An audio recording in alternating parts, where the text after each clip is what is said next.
and Venus and Mars and all these different gods that the Romans worship and that the Greeks worship, Hercules, because you got to remember the gods that the Greeks worship were all Kushite kings and queens who had built great kingdoms, and when the Greeks came to the Kushites and saw what they built, they thought they had to be built by the gods. They thought they were gods that built those kingdoms that the Kushites had built. So they worshipped them. Hercules was a Kushite king.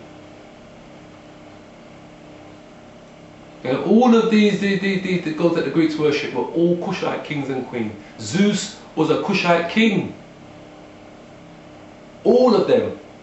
So they all worship idols and man and people and stones and rocks. But they knew that these people here worship the one and only true God, Yahweh, Ba'ashim, Yahweh Shai.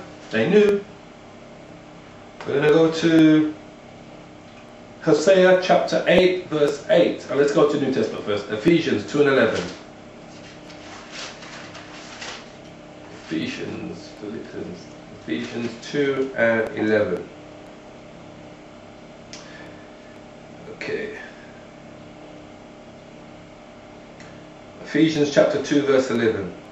Wherefore remember that ye, being in times past Gentiles in the flesh, who are called uncircumcision by that which is called the circumcision in the flesh, made by hands, that at the time ye were without Christ, being aliens from the commonwealth of Israel, and strangers from the covenants of the promise, having no hope, without God in the world. So this is totally self-explanatory. Paul wrote Ephesians. So he's telling you, and we just read it again to you slowly so that you can have an understanding. Get your King James out, chapter 2 verse 11. Wherefore remember that ye, being in times past Gentiles in the flesh, who are called uncircumcision by that which is called the circumcision in the flesh made by hands. So who are the circumcision? Those are the ones that were living in Judea, the Jews that were following the customs, laws, commandments and statutes. Yeah, like I said to some of them, a lot of them were not following it all, but you had the sect that were.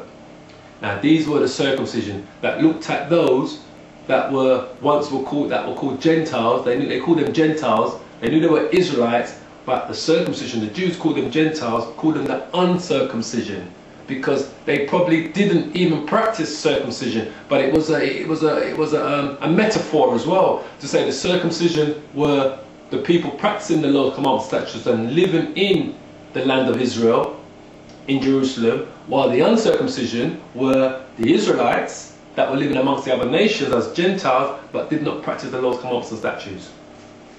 Verse 12. That at the time ye were without Christ, being aliens from the commonwealth of Israel, and strangers from the covenants of the promise, having no hope and without God in the world. So they were called aliens. They were aliens from the commonwealth, because the commonwealth of Israel was the 12 tribes, and they were called aliens from it because they were living amongst the other nations, and they were strangers from the covenant of the promise, because the covenant included following the promises. The covenant that Moses made with the Lord was for the children of Israel to follow the Lord's laws, commandments and statutes, and to worship the one and only God, the Most High, and no other, and to love thy neighbor as you love thyself, and thy neighbor was thy neighbor from thy tribe. So if I, for instance, am from the tribe of Benjamin, so I must love my neighbor, not my neighbor next door, or my neighbor next door there, but my neighbor from the tribe of Judah, or from the tribe of Gad, or from the tribe of Naphtali, or Simeon, or Reuben, or Asher, or Zebulun, or Manasseh, or Ephraim. I must love my neighbor. Those are my neighbors, my brethren. And this is what the scripture tells you. This is not me. I'm not talking from my heart. I'm not trying to make anything up. I'm telling you exactly what the scripture talks about. When the scripture says love thy neighbor, it was talking to the Israelites. If I gave 12 brothers laws, commandments, and statutes to follow. And so this is just for you and you alone. And in one of those, it says, love thy neighbours and love thyself. Who's his neighbour going to be? It's going to be his brother, because his brother's probably going to build a house next to him, and that will become his neighbour, or live in a country next to him, or in a field next to him. So that's his neighbour.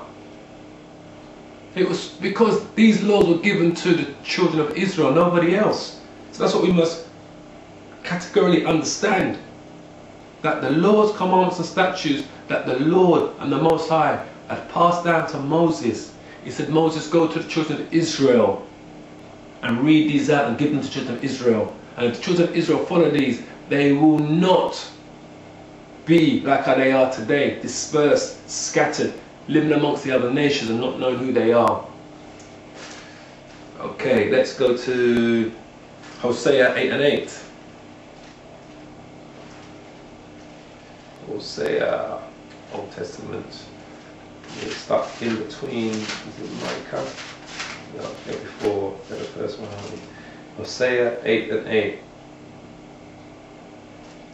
Alright, Hosea chapter 8 verse 8, Old Testament. Israel is swallowed up, now shall they be among the Gentiles as a vessel wherein is no pleasure. And believe me, it is no pleasure. We're living as Gentiles amongst the other nations in no pleasure. I mean, look at our people. Our people are being murdered by each other, by the nations, are imprisoned, are homeless, are jobless, are at the bottom of the pile. No matter what nation we live amongst, we are at the bottom, and we are looked on to be at the bottom by all the other nations. The Edomites, the Moabites, the Ammonites, the Hagarites, the Elamites. All these other nations look at us at the bottom. No matter where we live in this world, in the four corners, we are at the bottom of the rut. We'll see nations come into countries that we've been living in for over 100 years. And they'll come in, they'll put up shop in a business, and they'll be above us. We're at the bottom. Because just like it says here, Israel is swallowed up. Now shall they be among the Gentiles as a vessel wherein is no pleasure. No pleasure. There are a few of us that make it, but that's all part of the game. The few that make it are to keep the masses happy, to make them believe they can all make it. But it's only a few that will ever make it in this system. But many of us refuse to believe that, and we refuse to accept that. And the reason why is because we don't study the scriptures. The scriptures tells us why the children of Israel, and I mean the true children of Israel, not those Jews that are living in, those people that are living in, those Edomites that are living in Israel, those gutter rats in Israel.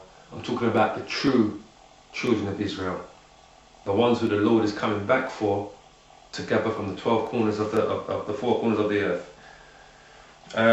Okay, let's talk about the Lord coming back to gather the nations. So let's go some scriptures where the Lord is coming to gather us up. Jeremiah 32 verse 37 to 40. Jeremiah 32. Prophet Jeremiah. Great Jeremiah. Great Jeremiah. Jeremiah 32, 37 to 40. Right.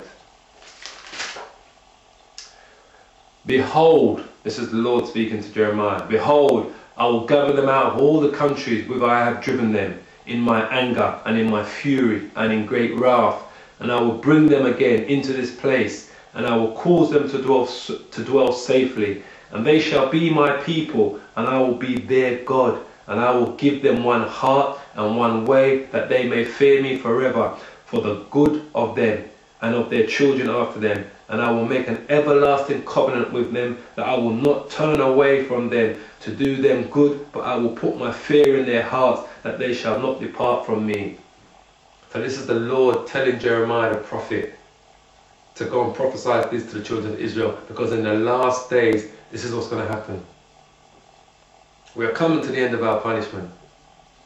But many of us are not going to make it, because many of us are going to refuse to accept this truth, this whole truth, and nothing but the truth. Not the church doctrine, not the Catholic doctrine, not the Pentecostal doctrine, not the Baptist church doctrine, not the Jehovah's Witness doctrine, not the Islam doctrine, not the Buddha doctrine, not what the God Jews believe in Israel, you know, not the Christianity doctrine, but the doctrine from the scriptures, the true doctrine. Then Christ said you must serve him in truth and spirit. And you know that famous saying, that the truth hurts? So the truth is not going to be told by your churches and by your priest. Because if they were to tell you the truth, the churches would be empty. If they were to tell you tomorrow, you know what guys, this thing's only for Israel, this thing's only for the 12 tribes. So we'd be lucky if we could even grab onto their skirt tails in this thing. So we got a lot of praying to do, and even that's not going to help, because the Lord will not hear them. He only hears those of the 12 tribes, of the children of Israel, because the Lord only ever dealt with Israel. And it tells you in the scriptures over and over and over and over again that the Lord only dealt with Israel. So let me read this again to you. This is Jeremiah chapter 32 verse 37. Behold, I will gather them out of all countries whither I have driven them, in my anger and in my fury and in great wrath, and I will bring them again unto this place, and I will cause them to dwell safely. So the Lord is telling you, he's going to gather us from all the nations, all the places that he has sent us, that he dispersed us to. He's going to gather us from the place that he sent us to in his anger and his fury and his wrath, because of all the wickedness that we were doing to our brothers, to our own people, and to the Lord, and profaning his name and not following his work of statute. So in his wrath and his anger and his fury, he dispersed us. So he says, this is in the last days, this is what he tells Jeremiah. He says, behold, I will gather them out of all the countries whither I have driven them, in my anger, in my fury, in my great wrath, and I will bring them again unto this place, and I will cause them to dwell safely. And they shall be my people, and I will be their God. He didn't say the whole world can be my people. He said they, the 12 tribes who are scattered. He didn't scatter the whole world, he only scattered these people. And I will be their God. And I will give them one heart and one way, that they may fear me forever, for the good of them and of their children after them. And I will make an everlasting covenant with them, that I will not turn away from them to do them good, but I will put my fear in their hearts, that they shall not depart from me. Let me put another one for you. What was it? Ezekiel 11, 16 and 21. Did we go to that? Oh, 37, 21, 27.